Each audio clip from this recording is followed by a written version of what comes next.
felt comfortable making, because I have some very strong opinions, and I just didn't know how you would receive those opinions without really understanding where I was coming from. So it's such a relief to me and such a weight off of my shoulders that I got that intro video out last week. Today, I want to answer a question that I get all the time.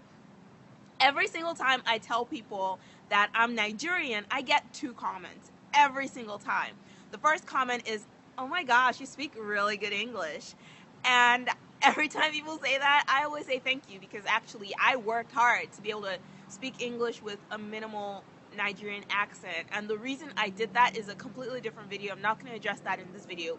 But the second comment I always get when I say I'm Nigerian is, "Why did you leave? Why did you leave Nigeria to come to the US?" And I always answer that question in some kind of politically correct way. I usually say something along the lines of, "Oh, America's the land of opportunity," or, "Oh, it just kind of worked out." But, I want to be real for a second here. Why wouldn't I leave Nigeria?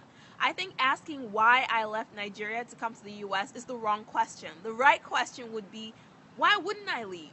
Why wouldn't I leave Nigeria? Why wouldn't I leave a country that thinks it's okay to marry off 7-year-old girls to 75-year-old men and make it a legal law that says that it's okay to do something like that? But why wouldn't I leave a religious country that has so much perversity going on under the surface? Why wouldn't I leave a country that kills people that are trying to do the right thing? I think back to MKO. I think back to the Ogoni and the 9 people they killed on November 10th, 1995. But why wouldn't I leave a country that would pay $500,000 for Kim Kardashian to show up in our country and cannot afford to pay for education for young girls? Why wouldn't I leave a country that forces young people to graduate from college after 8 years in programs that should take 4 years? Why wouldn't I leave a country that forces university graduates to work for 1 year for money that can't even pay their phone bills in the name of national service? Shouldn't national service be voluntary? How dare you force the youth to spend the best years of their lives in a system that doesn't help them?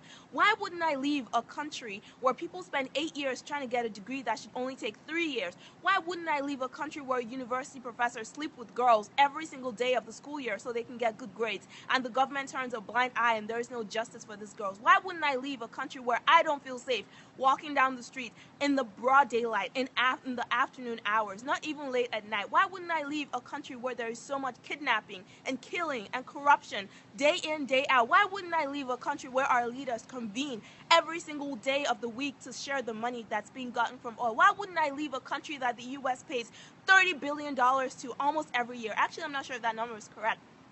But the US does send millions of dollars to Nigeria on a daily basis, yet Nigeria is one of the poorest countries in the world. Why wouldn't I leave a country that has one of the fastest growing populations in the world? Nigeria is one of the top 10 growing countries in the world. A country that's growing that fast but has no plans for the next generation. Why wouldn't I leave a country that has so many people getting married and having kids, and there is little to no sex education given in schools because, hey, we're holy and sex is an unholy word to say? Why wouldn't I leave such a country and come to the US?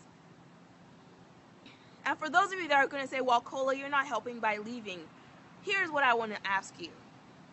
There are 150 million people in Nigeria. The population of Nigeria is roughly 150 million. Now let's assume that half of those people are brain damaged.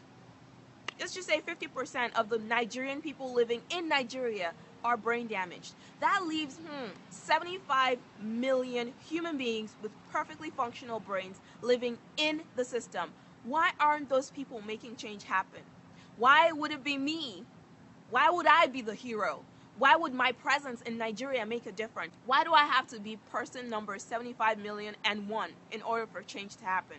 Nigeria doesn't have a people problem. We have good people in Nigeria. We have smart people in Nigeria. We have world changers in Nigeria. Nigeria doesn't have a people problem. We have a system problem, specifically a justice system problem. Until there is a justice system in Nigeria, every effort we're making is in vain. Until there is some kind of system that brings justice to those that need justice, there is no progress in Nigeria. You can go out there and rally and demonstrate and do all sorts of things, but guess what? If there is no justice system to make sure that if you die for standing up for what you believe in, at least somebody's going to be held accountable for your death. Until such a system is in place, there is no progress for Nigeria. And for those of you that are going to ask me how leaving is going to help institute that kind of a system, all I have to say is I have no interest or desire in instituting such a system in Nigeria. My desire is very simple. The one thing that I care most about in this world is very simple, and that is helping orphans. And any way that I can do that, I will put my heart and soul into doing that. And I cannot do that in Nigeria, and that's one of the biggest reasons I left that country. Until a justice system that works is instituted in Nigeria, I plan to stay exactly where I am, supporting Starbucks every single day, and repping Nigeria from afar. The funny thing about this video is, if I were American and this video were about America, Americans would get angry. Americans will have an opinion. Americans will share this video. Americans will start a conversation. Americans will do something. But Nigerians, I know a lot of you are going to watch this video and you're going to go, now wow, God will help that country, Sha.